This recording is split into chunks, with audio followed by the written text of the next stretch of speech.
Sir अक्सर देखा गया है कि जैसे कि दांतों में दर्द होता है बहुत ज़्यादा, कि जैसे कि मेरे दांत में ही दर्द था, मैं यहाँ पर आया था। तो अब मुझे बताइए, क्या जैसे आपने मेरा ट्रीटमेंट करा, सारी चीज़ करी, तो लोगों के मन में ये होता है कि जब दांत में दर्द हो, तो जैसे मैं पहले मेरे दर्द था तो मैं नॉर्मली पेन किलर वगैरह ले लेता था, उससे मुझे दर्द में राहत मिलती थी। तो क्या यही सोल्यूशन है कि कैसे क्या? शिवा भैया, जहाँ तक मेरा अपना पर्सनल पर्सपेक्टिव है वो ये है कि दर्द की टैबलेट को अवॉइड करना चाहिए। दर्द की दवा कोई मतलब अच्छी चीज़ नहीं है, वो सिर्फ आपके दर्द को रोक सकती है। जब आपको बहुत भीषण दर्द है तब तो टैबलेट या इंजेक्शन से भाई लगा करके उसको रोक देते हैं, पर उसका इलाज होना चाहिए। जो भी उसके पीछे का कारण है उसका इलाज कराइए। उसका इलाज कराएंगे तो फिर आपको खुद ही दर्द की दवा लेने की ज़रूरत नहीं पड़ेगी। एक बार उसका इलाज हो जाएगा, जैसे अब आपको कोई दर्द नहीं है, अब मैं क्यों आपको कोई भी दर्द की दवा की सलाह दूँ। बाकी बहुत ज़्यादा एंटीबायोटिक्स, बहुत ज़्यादा दर्द की दवा, वो सब सिवाय नुकसान ज़्यादा करती हैं, फ़ायदा कम करती हैं। तो बेहतर है कि इलाज कराइए अपनी उसका जो भी। और सर एक और क्वेश्चन था मेरे माइंड में कि जैसे मेरे बच्चे हैं मान लो, तो अब एक बहुत कम एज में हैं, ठीक है, तो अब उनको जब बाहर जाते हैं तो चॉकलेट हो गया, आइसक्रीम हो गई, बाकी चीज़ें देते हैं। तो सर उनके लिए ओरल ट्रीटमेंट क्या? देखिए बच्चे हैं तो उनको बहुत ज़्यादा फोर्स नहीं कर कह सकते कि 2 टाइम ब्रश करो, या उनको इतना वो नहीं रहता, अवेयरनेस नहीं होती, नहीं जानते।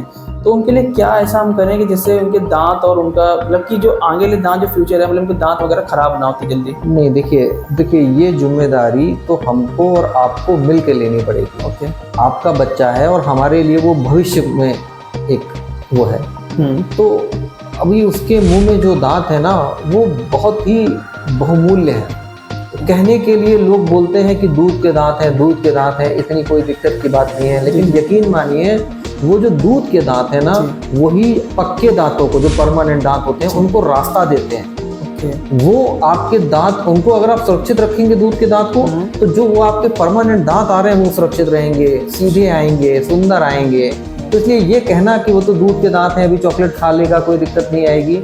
और दिक्कत चॉकलेट खाने में नहीं है, जैसे आप बोल रहे हो बाहर जाके खाते पीते हैं, अब उनको खाने पीने के लिए छोड़ दीजिए, खाने दीजिए, पीने दीजिए, कोई उनको रोक टोक नहीं करिए, लेकिन हेल्दी चीज़ों को खिलाइए संग में। और ब्रश जरूर करें दोनों टाइम, भाई चाहे वो आपकी बिटिया हो चाहे वो बच्चा हो आपका, जो दोनों छोटे हैं मैं जानता हूँ। और फिर एक आध बार कभी उनको ऐसे लेके आइए हमारे पास में, उनको ये नहीं बोलिए कि हम दिखाने जा रहे हैं, मतलब हम उनका रेगुलर चेकअप करेंगे, लेकिन उनको लेके आइए तो वो हमसे फैमिलियर होंगे, वो डेंटल सर्जन की क्लिनिक को जानेंगे, उनको लगेगा कि अच्छा यहाँ पे दांत देखते हैं अंकल, डॉक्टर अंकल हैं वहाँ पे। हम लोग उनके संग बहुत ही सामान्य व्यवहार, बहुत मधुर व्यवहार करते हैं, ताकि उनको कॉन्फिडेंस आए कि हमको कोई दिक्कत नहीं आएगी यहाँ आने पे।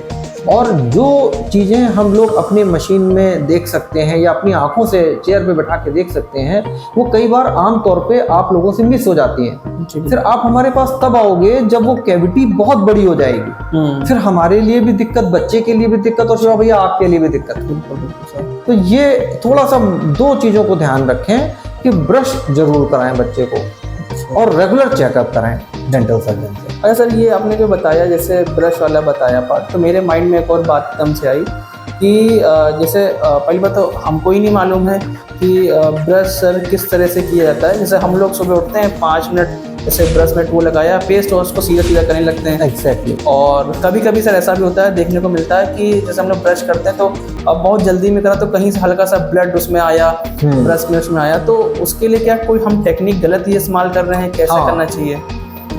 देखो ये भी एक जो ये तुमने हमसे अभी पूछा सवाल, इसमें ना कई सारे सवाल छुपे हुए हैं तुम्हारे इसी सवाल में। क्यों मैं कह रहा हूँ बात, देखिए पहली बात तो ये कि क्या कोई स्पेशल ब्रश खरीदें? ब्रश आप कोई भी ले सकते हैं, बशर्ते बहुत हार्ड ना हो और बहुत सॉफ्ट ना हो, थोड़ा मीडियम हो, ठीक है। और क्या कोई स्पेशल टूथपेस्ट खरीदें? जब तक आपको कोई दिक्कत नहीं है, मुंह में ठंडा गर्म पानी नहीं लग रहा है, कोई बहुत ज़्यादा वैसी नहीं है, मुँह कट ना रहा हो कुछ, तब तक आप कोई भी नॉर्मल टूथपेस्ट यूज़ कर सकते हैं। मैं किसी ब्रांड का नाम नहीं ले रहा हूँ, जो आपको अच्छा लगे, क्योंकि टूथपेस्ट का उतना ज़्यादा रोल नहीं है जितना ज़्यादा रोल टूथब्रश का है और टेक्निक का है, जो भी आपने बोला। टेक्निक आइडियली शिवा भाई अगर देखो तो हर व्यक्ति के लिए दांत को साफ करने की टेक्निक अलग होती है। जब आप हमारे पास रेगुलर ट्रीटमेंट के लिए आते हैं, जैसे अभी तो आप दर्द के लिए आए थे और उसका हम लोगों ने इलाज कर दिया, पर जैसे आप फॉलोअप के लिए आते हैं, जब आप हमको अब आपको लग रहा है कि ठीक है भाई हर 6 महीने में साल भर में हमसे मिलेंगे आकर के, तो जब आप हमारे पास आएंगे नियमित रूप से, तो जहां अभी हमने सफाई कर दी आपके दांतों की, अभी तो वो साफ हो गए, जहां पर दोबारा गंदगी जमा हो रही है तो इसका मतलब वहां पे ब्रश पहुंच नहीं रहा है। अगर वहां पे ब्रश पहुंच पा रहा होता तो उस जगह पे गंदगी नहीं दोबारा जमा होती। तो हम आपकी टेक्निक को मॉडिफाई करेंगे इस तरीके से कि वहां पे भी ब्रश पहुंचे। अगर हमें ब्रश के अलावा किसी और चीज की भी आवश्यकता पड़ी, कुछ चीजें होती हैं, वो फ्लॉस होता है, वो धागा जैसा होता है लपेट करके, कुछ डेंटल फ्लॉस ऐसे होते हैं जो छोटे छोटे ब्रश होते हैं, कुछ वाटर फ्लॉसर होते हैं, अगर हमें आवश्यकता पड़ी तो हम उनका भी यूज आपको सिखाएंगे। तो आपको कुल मिला करके अपने मुंह को साफ रखना है। मतलब मेन जो कॉज है ना, सबसे जो बड़ी समस्या है वो ये है कि अगर कहीं पे खाना फंसा रह जाएगा तो वो सड़ेगा भाई, और वो सड़ेगा तो वो बैक्टीरिया को और आमंत्रित करेगा और फिर दांत को भी सड़ाएगा और वो सड़न बढ़ती जाएगी, उसको आप नहीं रोक पाएंगे। समझ। तो ये 3 सवाल इकट्ठे थे। अच्छा, एक पूछा आपने, खून आ जाता है कभी कभी। अब अगर खून आ रहा था आपके, वैसे अभी तो मुझे नहीं कहीं दिखाई दिया आपके मुंह में ऐसी कोई दिक्कत, लेकिन अगर कभी आया था तो देखिए खून आने के 2 ही कारण हो सकते हैं। एक तो ये कि या तो आप इतनी कस के ब्रश करें कि आपका मसूड़ा छिल जाए जिससे कि ब्लड आ जाए। दूसरा ये कि मसूड़े में अगर सूजन होगी, स्वेलिंग होगी वहां पे, तो जरा सा भी उस पर कोई चीज लगेगी तो ब्लीडिंग आने लगती है। तो अगर स्वेलिंग है तो वो हमें देखना पड़ेगा और हमें उसका इलाज, निदान और आपको तरीका बताना पड़ेगा कि भाई क्या क्या करो ताकि स्वेलिंग ना आए। और अगर उसमें ट्रॉमा लग गया है या चोट लग गई है तो वो तो अपने आप हील हो जाता है। वो थोड़ा सा gentle brushing, again brushing technique वाली बात आ जाती है। हाँ, ब्रशिंग टेक्निक को मॉडिफाई करने वाली बात आ जाती है। बाकी ये सोचना कि जब हमको दर्द होगा तभी हमें दिखाने जाना है, जैसे अब आप इतना अवेयर हो गए हैं, और हम इसीलिए कहते हैं, मतलब हम आपके एज ग्रुप के लोगों से जरूर ये बात कहते हैं कि भाई अब आपका तो टाइम, भाई आपने देख लिया, हो गया जितना, अब आप समझ गए हैं कि जो दांत है वो एक बहुत कीमती चीज़ है। मतलब भगवान ना करे आप यहाँ पे अगर जल जाएंगे तो ये बिल्कुल ऐसी खाल आ जाएगी नेचुरल, जैसी ये दिख रही है। भगवान ना करे आपके बाल चले गए तो बिल्कुल नेचुरल ऐसे ही बाल आ जाएंगे। पर दांत जो है, दांत का इनेमल डेंटिन, दांत एक बार गया तो मतलब हमेशा के लिए गया। हम चाहे उसमें मसाला भरें, चांदी भरें, सोना भरें, कैप लगाएं, सब नकली। तो भाई अपने दांत को बचाओ। सही है। कैसे भी करके दांत को सुरक्षित रखना है।